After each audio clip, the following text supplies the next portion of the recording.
So back in 2014, I got a CV from a chap with a first name with 2 letters, SG Laubscher.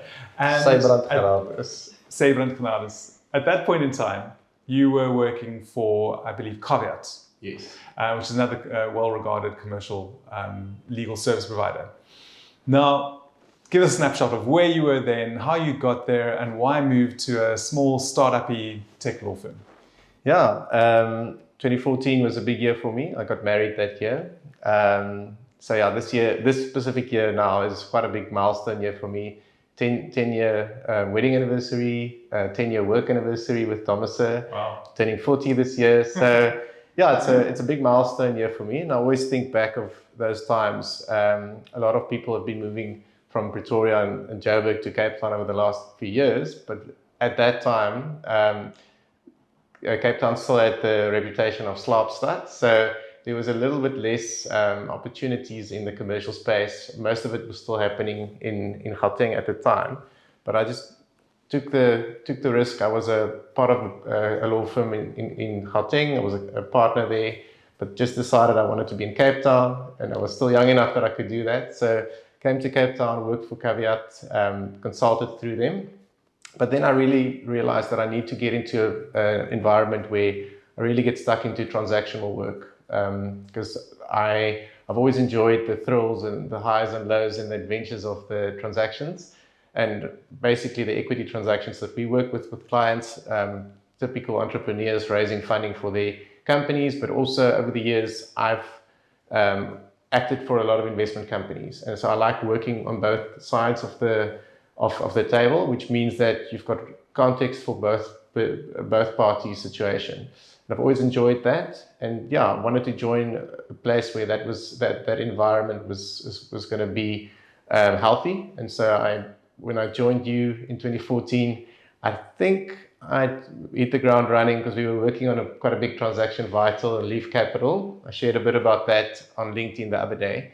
But it was great getting stuck in immediately in exciting transactional work, which when I joined Dommisse, people always ask you, where are your offices? I think that culture is less there at the moment. But at the time, people would ask you, where's your offices? I'd say, oh, it's above the video store, the Mr. Video in Claremont. So it was I had 1 month there before we moved to Observatory in Black River Park. But I was less concerned about that. I think it was the first time that I was in a work environment where the substance of the work provided far exceeded the office space that we had. And I still remember you saying that our ethos is a client shouldn't walk into our office and think, how did you pay for this?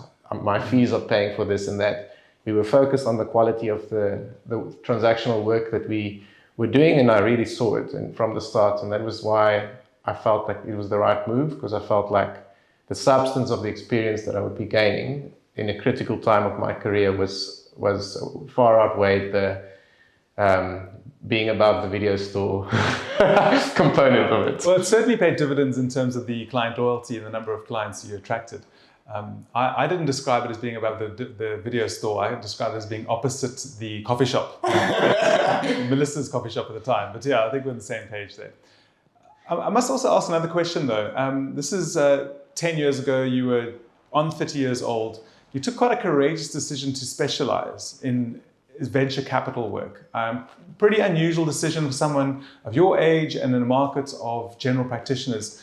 Tell us about the decision to do that, your journey, and how you regard the importance to a client of being specialized in venture capitalism.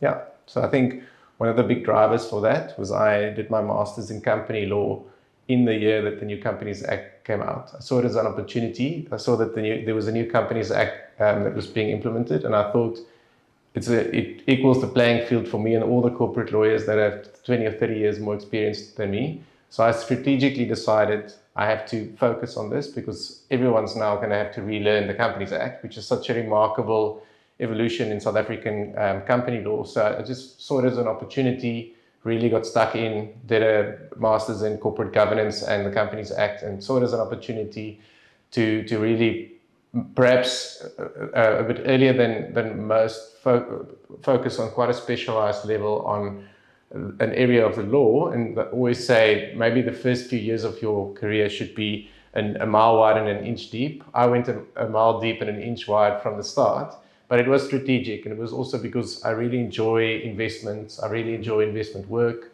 I've always enjoyed the fact that you really walk alongside your clients in those transactions, and you've got their blind spot, and they stress about things that you've seen 100 times, and so it's so satisfying for me to walk alongside the client in mostly one of the most stressful times in their stages of the journeys of their company. Walk alongside them and just calm them down. Say that I've seen this before. This is how that works, and I think that's why it's satisfying to me to walk a journey alongside clients, and maybe walk alongside them on things that they feel like they are walking at an altitude that they're not used to.